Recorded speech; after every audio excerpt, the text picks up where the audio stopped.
Hey everyone, welcome back to Jace Sits. We made it to week 2. Can you believe it? I can't. However, this is a very awesome episode. I'm very glad you're here with us today. We're to begin with the wonderful life of Jimmy Stewart. You might know him from films such as It's a Wonderful Life, Vertigo, Rope, Rear Window. It keeps going. How one man could have so many bangers, it astounds me.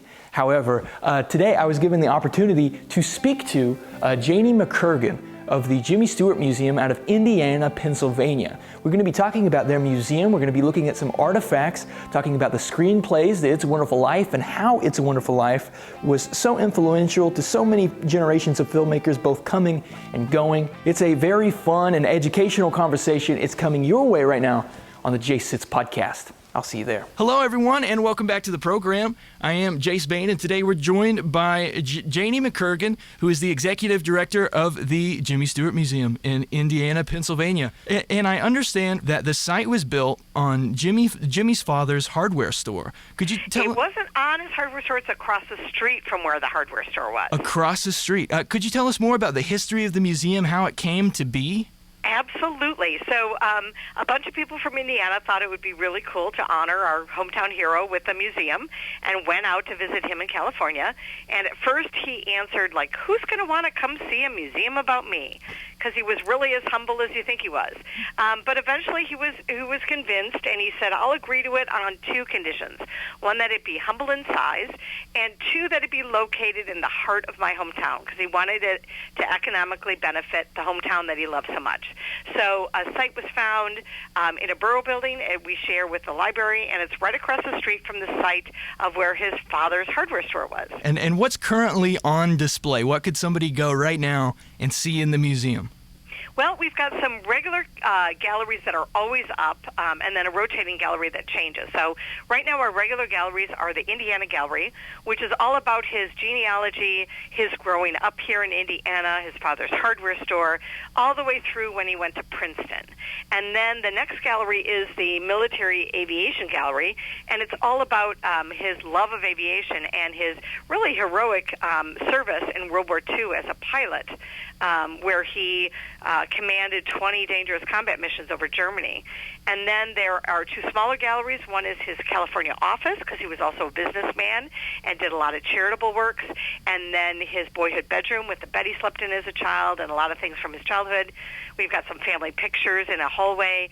And then we've got the Hollywood Gallery that goes all the way around in a circle around our 50-seat state-of-the-art theater, and that covers his 80-plus films. And then our rotating gallery changes 4 times a year, and obviously right now during the holidays we always have an exhibit on It's a Wonderful Life with behind-the-scenes facts and photos and posters and all sorts of fun things. And then that changes, and we put up new exhibits probably every quarter in the year. Well, that leads me into my next question, because I was going to ask you what movies visitors ask about the most, but is that It's a Wonderful Life? That's obviously the top one and everybody's favorite, but Harvey would be a close second. Nice. And that was one of Jimmy Stewart's probably favorites, probably his second favorite film. But then you've got like the Hitchcocks, he did 4 films with Alfred Hitchcock. So we got Rear Window, Vertigo, The Man Who Knew Too Much, and Rope. And those are big. Mr. Smith Goes to Washington is always asked about. So it's funny how some of these movies come into play in the news. Like anytime they bring up doing away with the filibuster, they always talk about Mr. Smith Goes to Washington. And even now they're talking about whether to keep the FDIC, and they're talked about the run on the bank and It's a Wonderful Life. So his films really have a lot of history to them that is brought up again and again, which is really cool. That's amazing. And going back to Pennsylvania, what could you tell us about more about Jimmy's childhood and his early influences? Absolutely. His parents, his dad was a huge influence for him, for sure. He was a really hard worker, really good guy, kind of a practical jokester, but I think he learned a lot of his hard work ethic from his dad. And his mom, they were pretty religious folks, so they went to a local Presbyterian church here in town. So I think he got some of his moral compass from that, his small-town feel. His parents lived in that childhood home of Jimmy's till they passed away. And so that home has only been in the hands of two people. And so Jimmy kept coming back and visiting them, even when he was in Hollywood. He really loved this town. He's always stated that, I feel like I belong here, and I'm grateful for that. He loved the people. He walked around downtown and talked to people, and a lot of times his movies would screen here. So it was really a part of him. The museum has a theater inside, correct? It does. It does. We just got it redone during COVID. We had a bunch of sponsors, and now we have a digital laser projector and new screens, surround sound speakers. So it's a really cool experience, about 50 people. So it's really intimate, and we show different movies all year long, except for Christmas time for about 6 weeks. Everybody wants to see It's a Wonderful Life. I mean, Jimmy Stewart picked out about 80% of what we have. Obviously, he didn't have 80 movie posters hanging in his house, but his personal items are actually his, and he was very involved in it. And then when he passed away, his family is still very involved in the museum. So you'll see clothing from him. You'll see props, or not props, but actual things from his home, things from his college, his dad's hardware store. You'll get a lot of hands-on things. In the Hollywood Gallery, we've got not only all the movie posters, which some before photography was pieces of art, which are really cool, but we've got pictures, we've got scripts, we've got props, we've got costumes. And then in the military gallery, we have 4 of his uniforms, his flight suit, his military tuxedo, his regular greens, Army Air Force greens, and then we've got almost all of his medals except for one. So you can see how highly decorated he was. And we also have the Chasen's booth from Chasen's Restaurant, which was the place to be seen and make deals in Hollywood during Jimmy Stewart's era and beyond. And when that restaurant got sold and razzed, they asked if we wanted Jimmy Stewart's booth. There's only 5 people who had their own booth. There's Jimmy Stewart, Alfred Hitchcock, Ronald Reagan, Frank Sinatra, and now the only 2 booths that are on display are Jimmy Stewart's at our museum and Ronald Reagan's in his presidential library. So You'll see that. You'll see his desk, this auto pen machine, which is an antiquated autograph machine that he used when his arthritis got really bad to do autographs.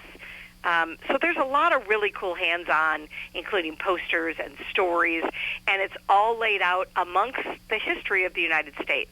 So not only are you getting what Jimmy Stewart was doing at the time, but the history of what was going on in the world, what was going on in aviation, what was going on in World War II, mirrored up against what was going on with Jimmy Stewart during his service. So there is so much to see and read in the museum. And I was doing some research, and I heard that table, that booth that he sat in, is there really still gum underneath it from his daughters?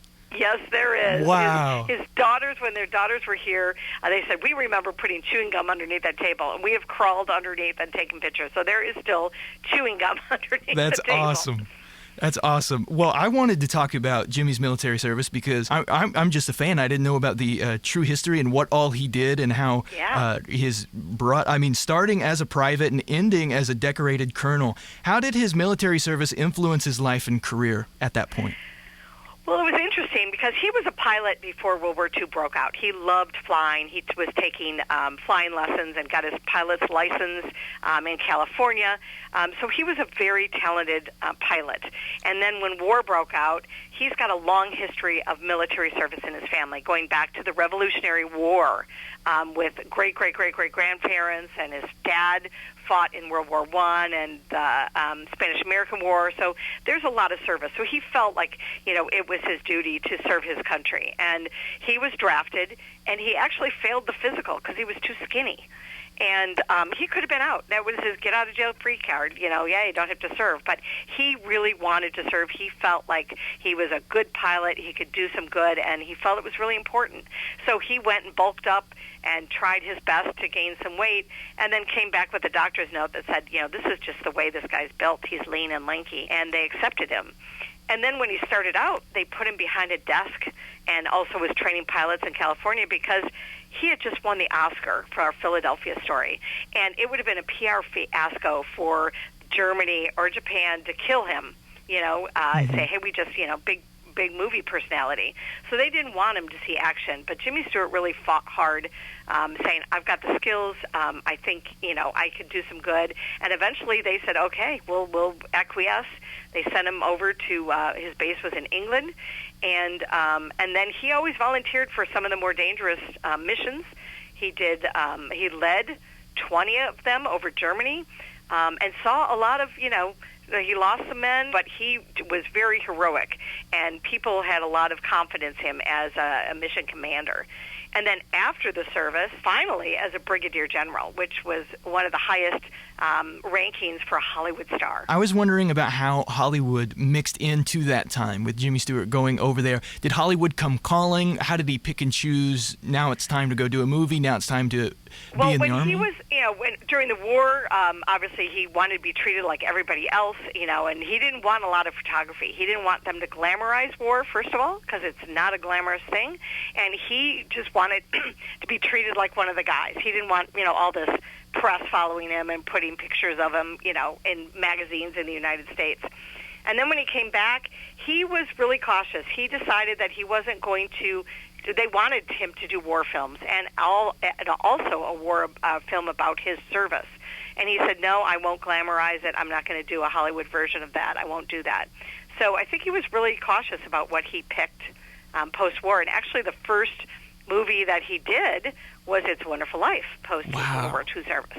Wow. And he wasn't even sure he still had his acting chops after the war. He had a lot of war trauma. I mean, back then they didn't have the word PTSD, but it's probably what he had. And he felt like he tapped into a lot of that on some of those scenes in It's a Wonderful Life, like on the bridge where he breaks down and taps into that. Clarence! Clarence! Help me, Clarence!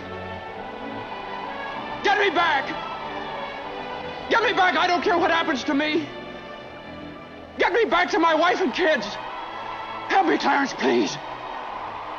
Please! I want to live again!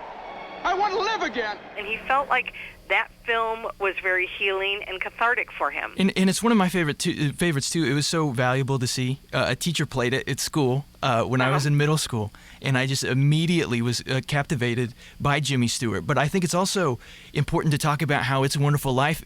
I don't know if it would be accurate to call it a box office bomb, but it didn't do well, right? It didn't do well, but if you think of it in context, it came out right after World War II was over, and people were war-weary. They had all these stories in the news about the war and, the people dying and what have you, and nobody wanted to go see a movie like this because you have to admit, until the end, it's kind of a depressing movie. Yeah, sure, yes. And so it did not do well because the audience just didn't have an appetite for that. Mm-hmm. And so it wasn't until the copyright ran out and they started playing it round the clock on TV that people started catching on to it, liking it, and now critics think it's, one of the top movies ever made. It was nominated for 5 Academy Awards. AFI have it on his list of the 100 best movies ever made.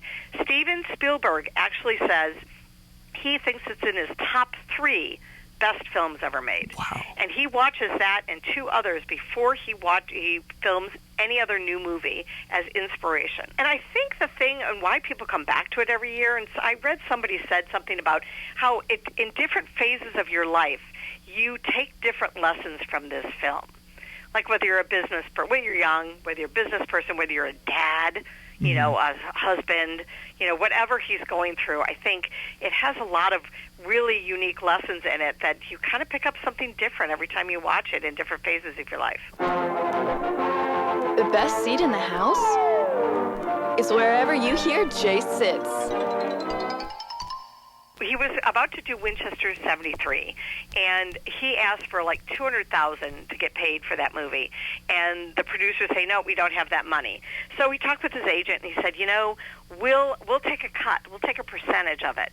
First time, no one's ever done that before. He ended up making $600,000 on that movie, and after that, actors lined up and agents for that deal of getting a percentage of the proceeds. Another thing is when he filmed Broken Arrow it was the first time that it showed Native Americans in a good light, in an empathetic light. Up until that point, they were savages, and it was always negative. And that was the first time a movie actually gave them some integrity and some, honor in the movie. And Native Americans named Jimmy Stewart an honorary Native American after that movie because of that. Wow. And that opened the doors to Dances with Wolves and Little Big Man and, multiple stories after that. My mother is crying, he said. Funny, it never struck me that an Apache woman would cry over her son like any other woman. Apaches are wild animals, we all said. There's a little-known movie that came out before World War II called Mortal Storm, and it was an anti-Nazi movie. But it was before we actually knew the Nazis were as bad as we all found out they were. Wow. And it was really kind of a brave thing for this, there was rumblings, but for this studio to come out with this movie. And actually Hitler and his press team banned that movie and that movie studio from showing movies in Germany because of the Mortal Storm. Are you dumb? Or don't you like our glorious song? He's asking for trouble. I beg your pardon, but surely a man is free to sing or not as he pleases. And Mortal Storm also stars Margaret Sullivan, and Yes. this is a personal question for me because my favorite Jimmy Stewart film is Shop Around the Corner. I think that's a perfect screenplay. That's one of my personal. I always tout that movie. I think it's charming. As a matter of fact, there might be a lot we don't know about each other. People seldom go to the trouble of scratching the surface of things to find the inner truth. Well, I really wouldn't care to scratch your surface, Mr. Crowley, because I know exactly what I'd find. Instead of a heart, a handbag. He was very close friends, and some say he was kind of in love with Margaret Sullivan, but they were never single at the same time. And then she ended up marrying his best friend, Henry Fonda, at the time. But she was very instrumental at getting Jimmy Stewart parts in movies and really singing his praises from the beginning. So they were very close, and I think he kept a letter from her in his wallet when he went to World War II. It was before he met his wife. So they have a really unique chemistry and very close friendship. We actually stay open and trying to continue this wonderful man's legacy by obviously people coming to the museum, but also people that donate, people that buy things in either our store or our online gift shop. So if you're interested at all, you can check out www.jimmy.org. You can shop in our online store, you can make a donation, or you can come see us, because that all helps keep our doors open and continuing to tell people all about Jimmy Stewart and his legacy. With some fantastic merchandise on the website. I was going through the Jimmy Stewart for President and the It's a Wonderful Life hats and everything. Is that all you guys making that? Yeah, we make all that. I always put out Jimmy Stewart for President during a presidential election year because how can you argue with that? Exactly. Everyone else is so contentious about it. And I also always put up our rotating exhibit about Henry Fonda and Jimmy Stewart's friendship because Henry Fonda was a far-left agnostic Democrat and Jimmy Stewart was a far-right religious Republican, yet they were best friends. Wow. And it's kind of a story for everybody in these times that I really like putting that up. Well, that speaks so much to Jimmy's character, and that's why I wanted to do this show and tell my generation about his story. I think that's so important. Before we go, I wanted to hear both your personal favorite Jimmy Stewart film and the one you think would resonate the most with my generation. Might be the same film. But, I got to take It's a Wonderful Life off the top because it's everybody's favorite film. I think that, that's a given. So outside of that, it's Harvey with a close second of being the Shop Around the Corner. I love Harvey so much because I think his acting is beyond reproach. I think it's one of his best works, and it's really about who's really crazy, and just because people are a little quirky, is that okay? I think his acting is amazing in that film. Years ago, my mother used to say to me, she'd say, in this world, Elwood, you must be, she always called me Elwood. In this world, Elwood, you must be oh so smart or oh so pleasant. Well, for years I was smart. I recommend pleasant. You may quote me. Today's youth, I mean, It's a Wonderful Life. It's hard to not, like, if somebody came to me and said, what Jimmy Stewart movie do you think would, impact me the most? I would say It's a Wonderful Life. I mean, without a doubt. Oh, without a doubt, because there's so much to unpack in that movie, and at different political times, like affordable housing is in that, with Potterville and, and banking, and there's just a lot. And then just about, people that even though you don't travel and make a bunch of money, you can still make an impact on people's lives. You can be enough, you can do enough, and still have a life worth living and worth value. So I think that, like my son, who's 29, just watched it again. He hasn't watched it for a while, and he goes, Mom, that movie really holds up. And we just had a bunch of students here from an academy in Pittsburgh, and they all loved it. Even though it's in black and white and it's almost 80 years old, it still rings true to so many people. Howard! Mr. Bailey, there's a deficit. I know, $8,000. George, I've got a little paper. I'll bet it's a warrant for my arrest. Isn't it wonderful? I'm going to jail. Merry Christmas. Reporters. Where's Mary? Mary! Oh, look at this wonderful old drafty house. Mary! Mary! That's what I wanted to stress on the show for any listener, that I would, without a doubt, say It's a Wonderful Life is a perfect gateway. If you're scared about black and white, if you're scared of watching an older movie, I think that's a great gateway into getting into that format. I agree. It does. They did colorize it, but I think it loses something in translation. I mean, you can watch it if you'd rather, but yes. I think the original purpose of the director and the photographers and all the cinematography, they had shadows and light, and they did it with black and white in mind. Yes. So the original is always the best, in my personal opinion. I've read a little bit about the colorized version, and Jimmy was very against that at the time, right? He was. He testified in front of Congress about it. Wow. Because he just felt like it ruined the original vision of the directors. Well, thank you so much for doing this again. You're welcome. Thank you so much. I cannot talk about how thankful I am that you guys agreed to come on here and talk about Jimmy Stewart with me. Happy to do it. Awesome. Thank you. Thank you. And what do you know? There you have it. That was our conversation with Janie McCurgan of the Jimmy Stewart Museum out of Indiana, Pennsylvania. And I want to thank Janie so much for being a part of our episode today. I mean, I can't even begin to get into how much Jimmy Stewart taught me, not only in filmmaking, but being an actor, being a leading man. And I think he's so important, and so is It's a Wonderful Life. As I discussed in the interview, seeing that film so young was very influential. So maybe if you're here, you have to be a fan of Jimmy already, but pass on It's a Wonderful Life to a young one. You never know whose life you could change. Thank you for being with us today. We had the debut podcast last week. It's all been very fun and a lot of great reactions. I thank you all very much wholeheartedly. Stay tuned with the podcast, RSURadio.com, 91.3 FM. This has been Jace Sits. I've been Jace Bain, and I'll be right here at the beautiful Filmmakers Ranch in Oklahoma City next week with you, talking about Judy Garland. We talk about those red ruby slippers. We talk about Wizard of Oz. We talk about A Star is Born. We talk about everything you care to know about Judy Garland. So keep your ears here. This is Jace Sits, and I'll see you next week. I read a really charming story that I'd never heard before, that Jimmy named his dogs after his daughters so he would have someone to yell at after they left home. And then the daughters, when they did come home, when they were calling for Judy and Kelly, they weren't sure whether they were calling the dogs or calling them. That's hilarious. He was a really big dog guy. They had many, many dogs, but mostly they were golden retrievers.